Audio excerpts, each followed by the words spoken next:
Kaya naimbag nga low capsat at meron ulit tayo ngayong project dito na ayan, silencer 8 inches na 32mm blue pipe.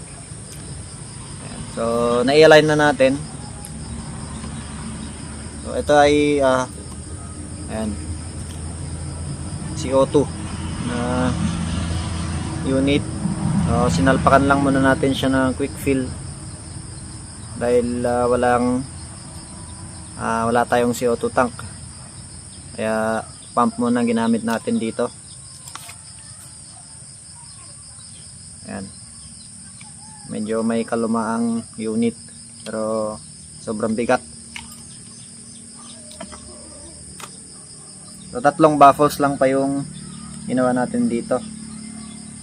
Divided into 3 chamber yung loob, tapos 2 inches yung nakasuksok dito, nasa 2 inches, and yung dulo ng barrel ay mayroon siyang texture, may mga linya, kaya fix yung ginawa nating silencer. At yun din naman yung request ng nagpagawa, i-fix na lang natin para hindi siya umaalog. Ayan, dahil sobrang lakas. Ayan, so has kanyang receiver, swing type, tapos bolt action, tukak siya. Ayan, yung barrel nito sleeve type, tapos pwede siyang disabog pero pinahinang na ng may-ari. Bale ano na siya ngayon, naka-fix na, so hindi na natatanggal yung kanyang barrel. Ito yung mismong unit, medyo basag-basag na rin yung buttstock at wala siyang kabitan ng scope, open sight lang siya. Ito yung sight niya, tapos yung nasa harap pero pinatanggal ko na dahil meron siyang extension dito, so hindi natin pwede ilagay yung silencer doon sa extension niya dahil mas malaki. So ito yun yung space naglalagyan ng kanyang extension, mas mahaba yun.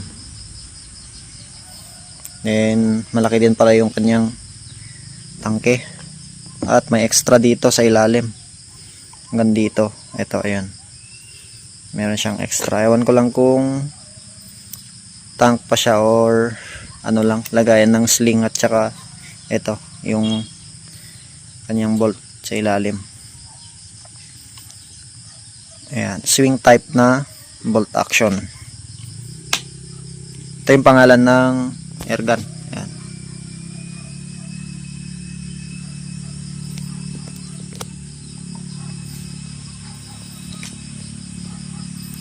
At medyo malakas pa rin yung ano niya. Hindi natin i-test ng maayos dahil dito sumisingaw dito, sobrang lakas ng singaw dito kahit naka-silencer na tayo. Yan, malakas pa rin yung sound niya dahil hindi nag-fix yan dito, may space dahil luma na yung kanyang kopa, hindi naglalapat dun sa barrel. Tapos yung dulo ng barrel dito ay medyo nakaumbok, makalabas ng konti, kaya hindi siya nag-fix kapag ganyan. So yung backfire niya dito sobrang lakas.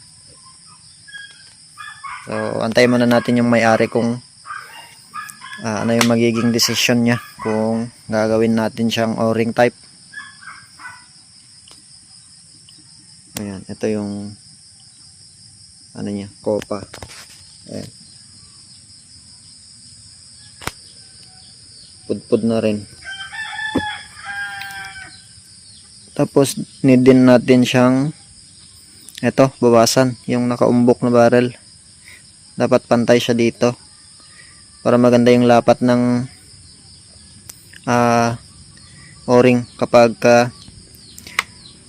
sinarado natin. Ayan. Ayan, para maiwasan natin yung backfire dito.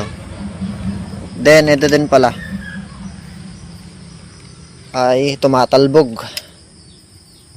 Ayan, yung kanyang hammer. Ito, yung mismong hammer ay tumatalbog.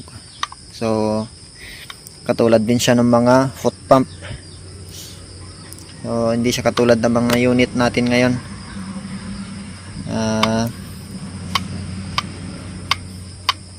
Kapag pinalo ng hammer yung ito, kanyang firing pin ay fix na siya, hindi siya tumatalbog. So ito tumatalbog eh. Testing natin, kinargaan natin ng 800 PSI ito, tumatalbog siya.